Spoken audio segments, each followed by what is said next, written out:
We'll look at the capital markets this morning.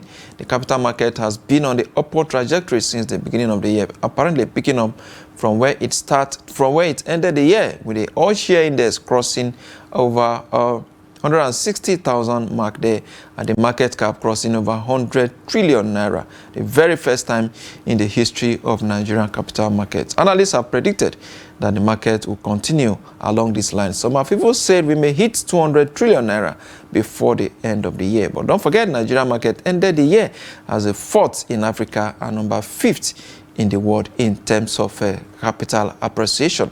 Let's get some perspectives on how the market ended the year and how it has started the new year. I'm now being joined via phone from the trading floor of the Nigerian Stock Exchange. David Adonri is the vice chairman of the board of high securities. He joins me via phone. Good morning, Prof. Thank you very much, Yusuf. Good morning. Good morning to all our viewers. Thank you so much. It's a pleasure having you. The Nigerian equity market extended its upward movement last week. We saw the market posting another strong performance as investors gained over 3 trillion naira there, from their investment. Talk to us. What are the factors fueling growth this new year? Okay, thank you very much. The market is still upbeat. The rally appears to still be gathering momentum because as we speak now, the all-share index of NGX is up by 0.2%.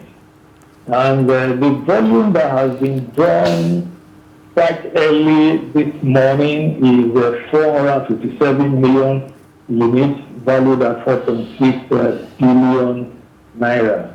That is quite sizable because the market is just opening now. Yeah, last year, like you read out in your report, the equities market appreciated by over 50%, which was a monumental performance. The market cap also increased to about 100 trillion naira, though we actually hit the 100 trillion early this year.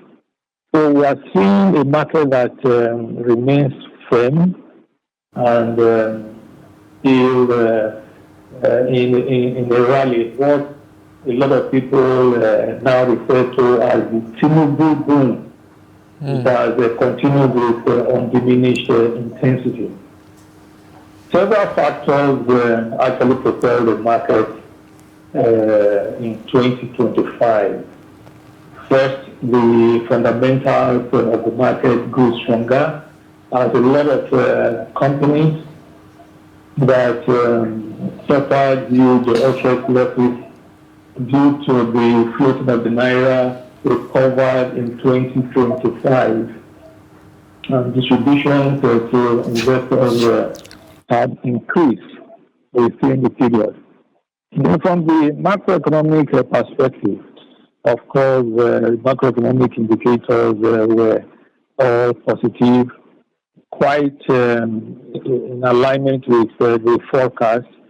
The inflation rate of the economy actually performed better than the 15% which was projected in the 2025 budget. Inflation closed the year at about 14%. Interest rates too had declined.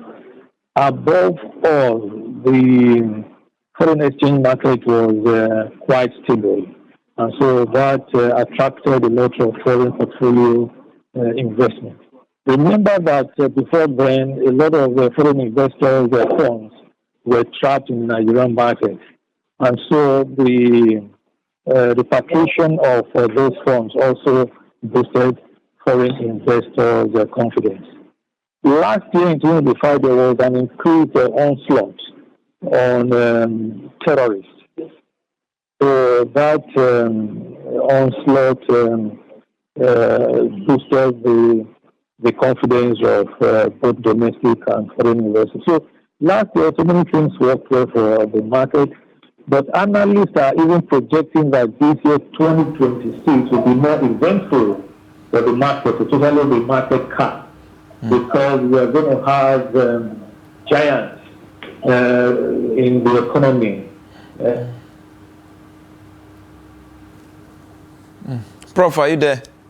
And we fertilizer, petrochemicals, NMTC, Flutterwave, and other iconic companies are expected to come to be listed in the market. So that will remarkably increase the size of the market cap and deepen the market.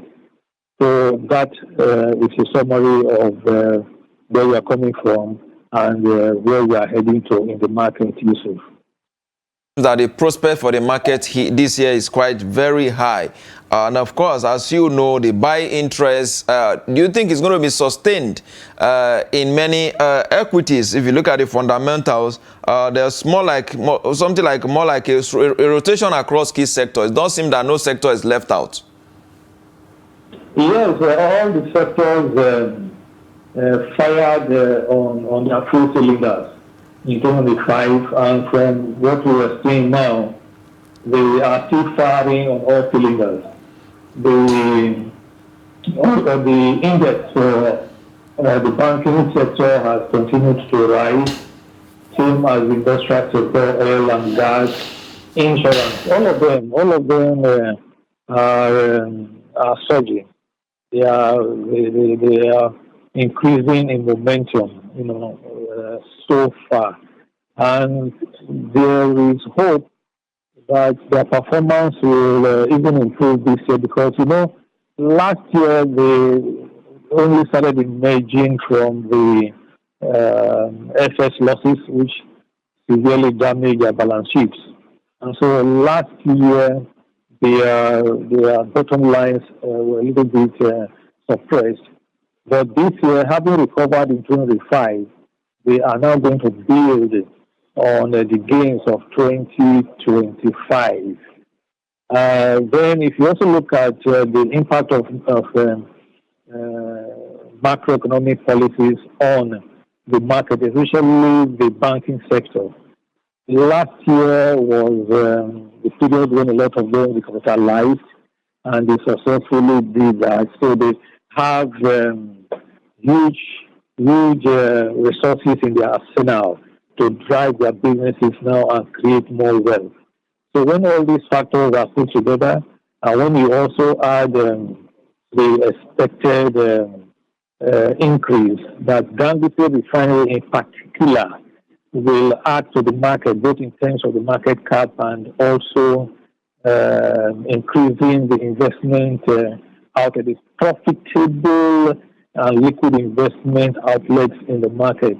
Of course, we are very, very hopeful that the performance of the market this year will surpass that of 2025.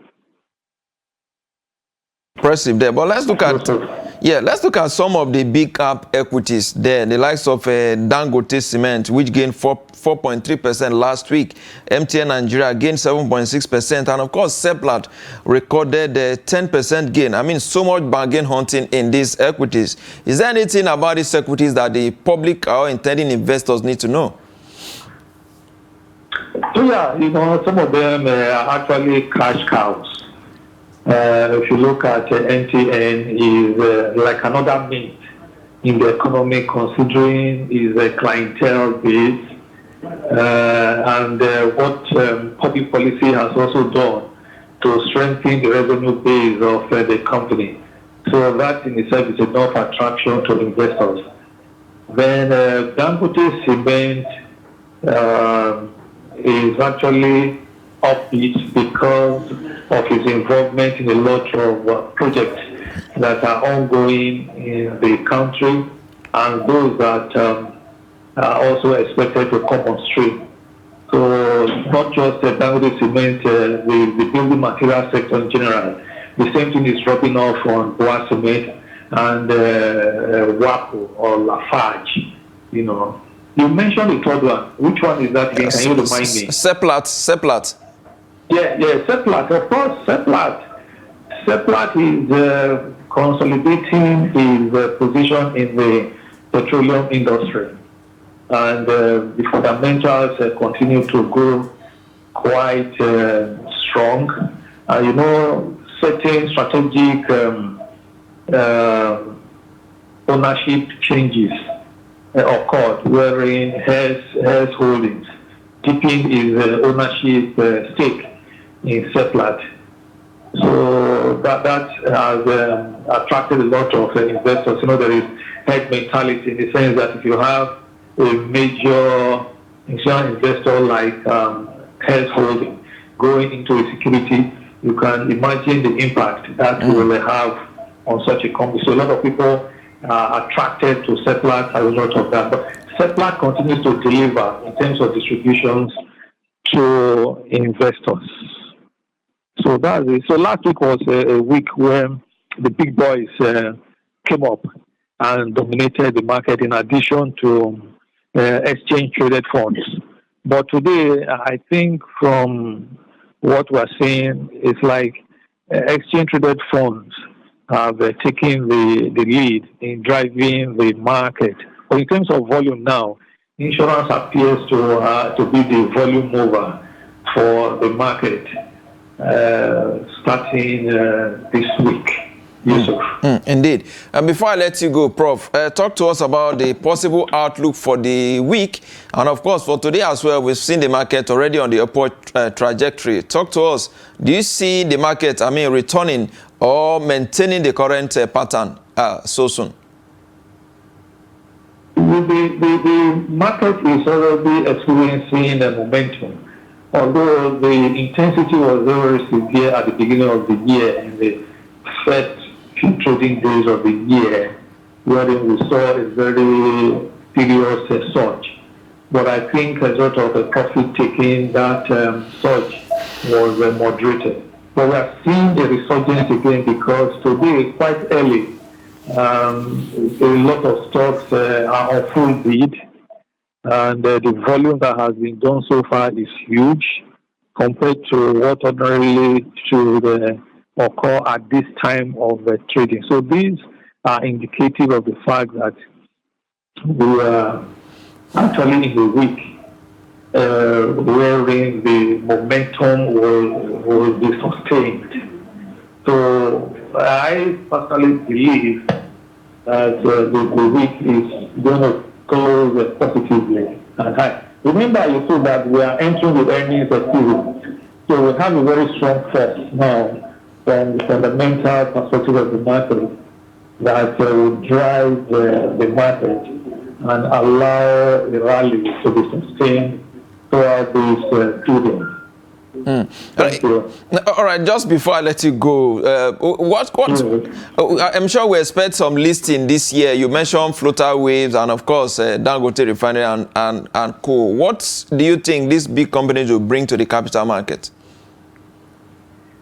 First and foremost, you know, when we have the listing of such giants, enterprises that occupy the commanding heights of the economy, in the real economy, in the digital economy, of course, you know, the market will be seriously deepened, and it will increase the number of safe and profitable investment outlets in the market. So this will attract more investment into the market because large-scale foreign investors that have a lot of capacity will now know that they have whatever they are bringing into the market has the absorptive capacity to mop up their investment.